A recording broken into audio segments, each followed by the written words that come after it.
বন্ধুসকল ইয়াত এটা সমস্যাৰ কথা মই উল্লেখ কৰিছোঁ এনেকুৱা ধৰণৰ সমস্যা হ'লে আপোনালোকে কেনেকৈ আইনী প্ৰতিকাৰ পাব সেই সবিশেষ বৰ্ণনা কৰিবলৈ ভিডিঅ'টো বনাইছোঁ আশা কৰিছোঁ ভিডিঅ'টো প্ৰথমৰ পৰা শেষলৈকে চাব ইয়াত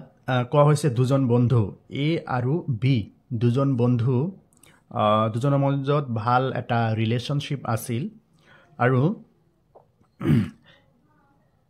এ নামৰ বন্ধুজনৰ গুৱাহাটীত মাটি আছে আৰু বি নামৰ বন্ধুজনে মাটি কিনিব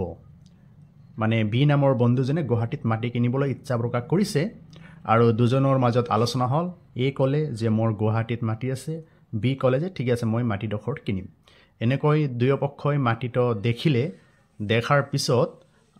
6 লাখ টকাৰ বন্দবস্ত হ'ল বন্দবস্ত হোৱাৰ পিছত বি নামৰ মানুহজনে এদিনাখন মাটিৰ ওচৰত গ'ল আৰু মাটিৰ জোখ মাপ আৰম্ভ কৰিলে আৰু মাটিখিনি নিজৰ দখলত লোৱাৰ কাৰণে চেষ্টা কৰিলে তেতিয়া ওচৰ চুবুৰীয়া মানুহ আহি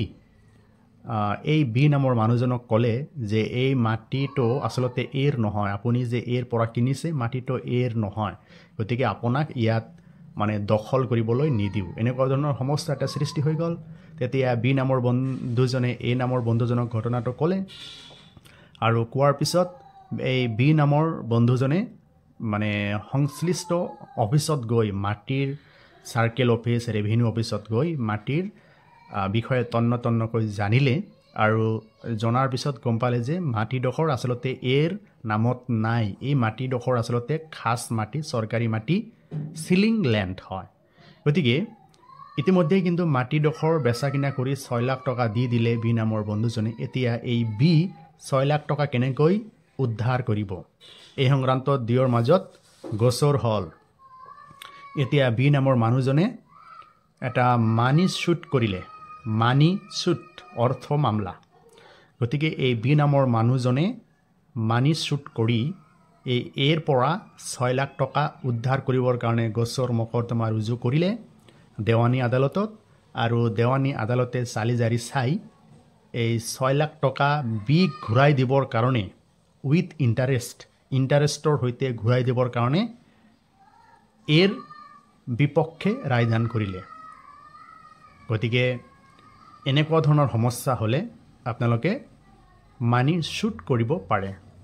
ইয়াত আৰু এটা দেখুওৱা হৈছে shoot for money paid for the defender his request আপোনালোকে যদি কাৰোবাক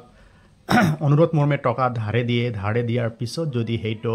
সময়মতে পৰিশোধ নকৰে তেতিয়াহ'লে আপোনালোকে মানি শুট আদালতত ৰুজু কৰি আপোনালোকে ধাৰে দিয়া টকাখিনি উদ্ধাৰ কৰিব পাৰে আজিৰ ভিডিঅ'টোত আপোনালোকক মানি শুটৰ বিষয়ে আলোচনা কৰিলোঁ যদি ভাল লাগে আপোনালোকৰ মতামত দাঙি ধৰিব